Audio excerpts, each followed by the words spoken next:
तर ते आपण बघत होतो की पैशाची व्हॅल्यू आहे जी 1,00,000ची ती कमी झाली. याच्या मागे मेन कारण काय? वेळ आहे. त्यामुळं पैशापेक्षा महत्त्व काय आहे? वेळेला महत्त्व आहे. म्हणजे आपण बऱ्याच वेळा म्हणतो बघा, म्हणजे कुणी आपल्याला खूप गरज आहे आणि एखाद्या रिलेटिव्हनी मदत नाही केली, तर ते वेळ खूप महत्त्वाची असते. वेळेला मदत नाही केली की आपण ते लक्षात ठेवतो. म्हणजे त्यावेळेस सपोज आपल्याला एक 10,000ची गरज आहे, ठीक आहे.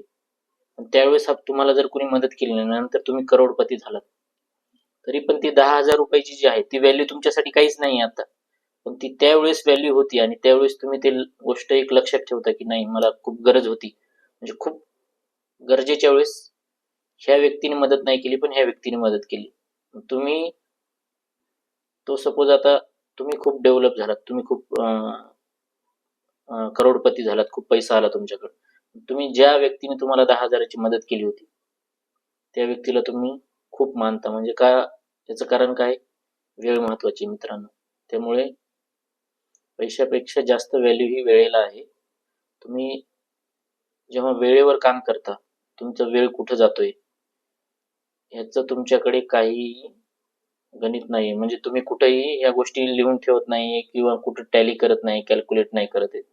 तुम्ही एक दिवस स्टार्ट करा उद्यापासून की तुम्ही दिवसभरात काय करताय हे तुमच्या एका डायरीत लिहून ठेवा. की माझ्याकडे एक पेज आहे, फॉर्मॅट पण आहे, मी तुम्हाला त्या व्हिडिओच्या डिस्क्रिप्शन बॉक्समध्ये ऍड करतो मी, ठीक आहे.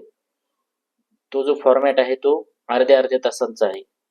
त्याच्यामध्ये डिवाइड केलेलं आहे की सकाळी तुम्ही सपोज 4 वाजता किंवा 5 वाजता उठताय, ठीक आहे. तुम्ही 7 वाजता उठताय, 7 ते 7:30 काय करता, 7:30 ते 8 काय केले, 8 ते 8:30 काय केले, 8:30 ते 9 काय केले, किंवा रात्री म्हणजे ते तुम्ही झोपेपर्यंत 10 वाजेपर्यंत. तर या अर्ध्या अर्ध्या तासाचे मी पाठ बनवलेत आणि त्याच्यात तुम्ही अर्ध्या तासात काय केलेलं आहे आणि मग मी तसं अर्धा तास, आणि जर कुठं मोठं काही काम असेल तर मग मी 1 ते 2 तास कंटिन्यू काम करतो, 1-1.5 तास, आणि त्याच्यानंतर मग मी अर्धा तास ब्रेक घेतो सडनली. आणि ज्यावेळेस मी अर्धा तासाचा टास्क कंप्लीट करतो त्यावेळेस मी 10 मिनिटाचा ब्रेक घेतो. असं म्हणजे 40 मिनिटाचं शेड्यूल असतं माझं. तर त्याप्रमाणे तुम्ही पण फॉलो करा आणि मी 101% लिहून देतो तुम्हाला बॉन्डवर. तुम्ही जर मी सांगितलेल्या गोष्टी फॉलो केल्या तर तुम्हाला सक्सेस होण्यापासून कुणी अडवू शकत नाही. म्हणजे मी या स्वतः गोष्टी करतोय, मी स्वतः ते टास्क कंप्लीट करतोय, मी स्वतः अनुभवतोय, म्हणून मी तुम्हाला सांगतोय. उगाच कुठंतरी वाचलंय आणि तुम्हाला ते सांगतोय असं नाहीये. स्वतः मी पहिले जसं महात्मा गांधीजींनी, तुम्हाला बऱ्याच जणांना किस्सा माहिती आहे का नाही माहिती नाही, पण एक आई येते आणि गांधीजीकडे येते की हा मुलगा गुळ खातोय, तर खूपच खातोय म्हणून. तर ते काय गांधीजी काय म्हणतात की ठीक आहे, तुम्ही काय करा 8 दिवसांनी घेऊन या. 8 दिवसांनी आल्यानंतर त्या मुलाला ते सांगतात की बाळा गुळ खाऊ नये, म्हणजे जास्त खाल्ल्याने काय होतं की ते आरोग्यासाठी चांगलं नाही. तर मग त्याची आई म्हणते की हीच गोष्ट तुम्ही 8 दिवसापूर्वी पण सांगू शकला असतं. तर त्यावेळेस गांधीजी म्हणतात की त्यावेळेस मी स्वतःच गुळ खात होतो. तर एक सांगायचं तात्पर्य एवढंच आहे की ज्यावेळेस तुम्ही स्वतः त्या गोष्टी नाही आत्मसात करत तर ते दुसऱ्यांना सांगण्यात काहीच पॉईंट नाही आणि ते आपल्याला गोष्टी करायच्या नाहीत. म्हणजे मी माझं स्वतः एक तत्व वापरतो की जर आपण स्वतः त्या गोष्टी करतोय तर दुसऱ्यांना सांगणे. नाहीतर आता बघितलं ना तुम्ही की बरेच सेलिब्रिटीज आहेत किंवा क्रिकेट प्लेयर आहेत, मला स्पेसिफिक नाव नाही घ्यायचं, म्हणजे रमी सर्कल ह्या म्हणजे गेम्सचं ते पूर्ण ऍडव्हर्टाईज करतात. ते स्वतः तर त्या गोष्टी करत नाहीत आणि याच्यातून बरीच लोक म्हणजे पूर्ण बँकरप्ट झाली. बरेच जणांनी शेती विकून 20-21 लाख रुपये जे ऑनलाईन गेमिंग आहेत त्या गेमिंगवर त्यांनी पैसा गमावलेला आहे, ठीक आहे. स्पेसिफिक गेमचं नाव नाही आपण घेणार, पण बरेच आहेत हे रमी प्लेयर वगैरे असे, म्हणजे रमीचे गेम आहेत. म्हणजे याला एक थोडक्यात जुगारच म्हणा. ऑनलाईन क्रिकेट रिलेटेड पण गेम्स आहेत. तर मित्रांनो, हे जे पैसा आहे तुम्हाला वाटतं की कुणाला तरी भेटले पैसे, तर हे एकमेकांकडूनच घेऊन ते देणार, त्यातून ते 40% गव्हर्नमेंटला टॅक्स देणार, त्याच्यानंतर त्यांचा प्रॉफिट राहणार. तर म्हणजे विचार करा तुम्ही, जर सपोज ते तुम्हाला एवढे पैसे देत असतील, म्हणजे करोडो रुपये त्याच्यावर बक्षीस असते, ह्या गोष्टी असतात, पण ते कुणाकडून तरी घेऊन तुम्हाला देतात, कारण ते स्वतः असं काही नाही की त्यांची प्रोडक्शन लाईन वगैरे असं काही नाही. ते विकून एखादं प्रोडक्ट आहे ते विकून त्याच्यातून ते पैसे कमवतात, असं काहीही नाही. तो त्यांचा गेम आहे, त्यांनी ॲप बनवलेला आहे. त्यातून ते गव्हर्नमेंटला 40% टॅक्स देतात. तर 40% जर तुम्ही 100 रुपये लावले तर त्यातले 40 रुपये गव्हर्नमेंटला जातात. आणि त्याच्यानंतर मग त्यातून ते सगळे असे जमा करून एकमेकांचे ते पैसा कोणाला तरी देतात. म्हणजे काय करणार की 1,000 लोक आले, त्यांचे 900-950 जणांचे पैसे घ्यायचे, त्यांना काय झिरो, म्हणजे त्यांना तर काही पैसे नाही मिळाले. त्यातून मग 40% गव्हर्नमेंटला देऊन जे राहिलेले आहेत ते 2-4 लोकांना द्यायचे आणि मग त्यातूनच तुम्हाला ऍडव्हर्टाईज करून ह्याला एवढे पैसे मिळाले, ह्याला कार लागली, ह्याला 2 लाख रुपये मिळाले. पण प्रत्यक्षात हे प्रमाण खूप कमी आहे. 1 ते 2% लोकांना पैसे मिळतात, बाकीच्यांना मिळत नाहीयेत. त्यामुळं या गोष्टीपासून तुम्ही शक्यतो लांबच राहा. तर मी सांगितल्याने तर तुम्ही राहणारच आहेत असं नाहीये. पण हार्डकोर मनी काय होतं की गेमिंगवर माणूस कधीही मोठा होत नाही. चायनीजमध्ये ही कंडिशन, चायनामध्ये जी सध्याची कंडिशन अशी झाली की बरीच लोक बँकरप्ट झाली, म्हणजे एम्प्लॉय वगैरे. याचं एकमेव कारण जे आहे ते गेमिंग आहे.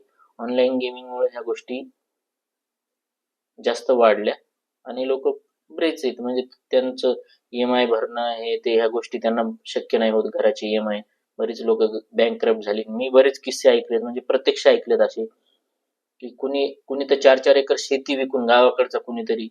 माझ्या एक जवळचाच असा मित्र आहे की ज्यांनी एक 60-70 हजार रुपये घालवले. आता हे बघा, तुम्ही जर एखाद्या ठिकाणी काम करताय, तुम्हाला 10,000 रुपये पगार आहे, तुम्ही ऑनलाईन गेमिंग मध्ये आहात, जे की रमी पत्ते वगैरे आहेत, त्या आपण स्पेसिफिक नाव नाही घेणार, आणि त्यात तुम्ही पैसे घालवले.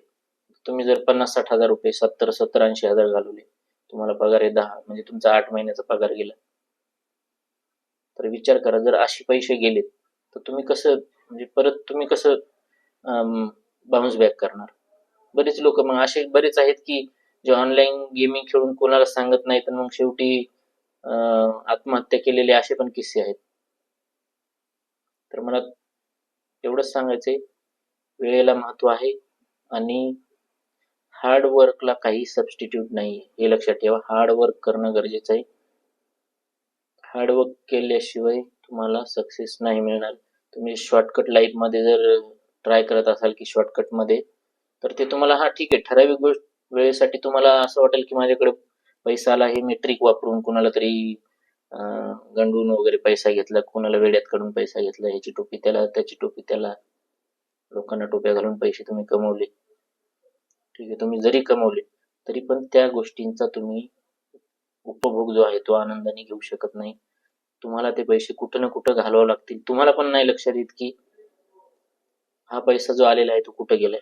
ठीक आहे, तर त्यामुळं आपल्याला कुणाचाही 1 रुपयाचा टळटळा न घेता प्रामाणिकपणे काम करून पैसा कमवायचा आहे.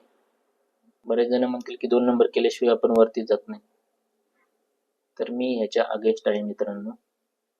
तुम्ही प्रामाणिकपणे काम करून पैसा कमवू शकता, सरळ मार्गाने, ना की 2 नंबरची कामं करून. 2 नंबरची कामं करून तुम्ही पैसा मिळवता. आता महाराष्ट्राचं तुम्हाला ताजं उदाहरण आहे, जे की वाल्मिक कराड झालं. खूप पैसा कमवला त्यांनी, पण त्याचा आता उपयोग घेऊ शकतो का, तो उपभोग घेऊ शकतो का? म्हणजे एक ठराविक असतं. म्हणजे काय होतं की ते शिशुपालला कसं श्रीकृष्णाने सांगितलं होतं की तुमचे 99 जे पाप आहेत ते माफ आहेत, जेव्हा तू 100रावं करशील त्याच्यानंतर तुझा करेक्ट कार्यक्रम असं असतं. म्हणजे तुम्हाला वाटेल की नाही, आता मी हे केलं काय झालं, मी ही गोष्ट केली, म्हणजे तुम्हाला एक ठराविक तुम्ही गोष्टी केल्या, तसंच झालं ना. मग ते वाल्मिक कराडचं काय झालं की तेच झालं. त्यांनी बऱ्याच लोकांच्या जमिनी वगैरे लुबाडल्या, सगळं झालं. बऱ्याच लोकांचं काय काय आता गोष्टी आपल्याला स्पेसिफिक तर माहित नाही, त्यामुळे आपण बोलू शकत नाही की स्पष्ट. पण खून वगैरे, बऱ्याच जणांना धमक्या देणे, पैसे कमवले त्यांनी, पण त्याचा आता तो जेलमध्ये येतो, उपभोग घेऊ शकत नाही. असंच असतं, कारण लाईफ तर एकच आहे. आता तुम्ही म्हणाल की मी खूप ब्लॅकनी पैसा कमवला, ज्यावेळेस तुम्हाला उपभोग घ्यायचा आहे त्यावेळेस काही ना काही तुमच्यासोबत घडून, किंवा तो पैसा जाईल किंवा काही अशा गोष्टी होतात. तर त्यामुळे शक्यतो आपण प्रामाणिकपणे पैसा कमवू. प्रामाणिकपणे कसा पैसा कमवायचा त्याचे पण आपण मार्ग पुढे आपण बघू, ज्यावेळेस आपण बिझनेस रिलेटेड, ठीक आहे, बिझनेस झालं किंवा तुम्ही सेल्फ एम्प्लॉईड कसं होऊ शकता किंवा सेल्फ डेव्हलपमेंट. मला एवढंच कळतं की मित्रांनो, स्वतःवर तुम्ही काम करायला शिका.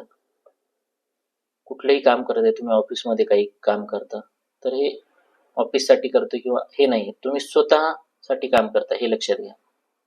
म्हणजे ऑफिसचे जे आहेत रेग्युलर टास्क तर ते तुम्ही कम्प्लीटच करताय, पण त्याच्या व्यतिरिक्त तुम्हाला त्या गोष्टीतून नवीन नवीन काय शिकायला मिळतं, या गोष्टीकडे लक्ष द्या. आणि तुमचा जो इगो आहे तो बाजूला ठेवा. म्हणजे बरेच लोक असे असतात की ते काय होतं की ते आपलंच खरं करण्यासाठी, म्हणजे त्यांना पण माहिती आहे चुकीचं आहे, पण ते काय होतं की पुढच्याला हे करायचं नाही, मग स्वतःच खरं करणार. आणि त्याच्यानंतर परत तुम्ही म्हणला की नाही असं होतं, 4 लोकांनी जरी सांगितलं तरी पण तो मानायला तयार नसतात. म्हणजे काही काही लोक असतात ना, आपलीच डॉट डॉट. कळलं असेल तुम्हाला. ठीक आहे, आज एवढंच. परत भेटूया. आपला जो लास्टचा आपल्या वेळेचा सर्वश्रेष्ठ उपयोगाचा सिद्धांत आहे तो. तुम्ही जर चॅनलला सबस्क्राईब केलं नसेल तर सबस्क्राईब करा आणि बेल आयकॉनला क्लिक करा, जेणेकरून जेव्हा मी नवीन व्हिडिओ टाकेल त्यावेळेस तुम्हाला नोटिफिकेशन येत जाईल. धन्यवाद.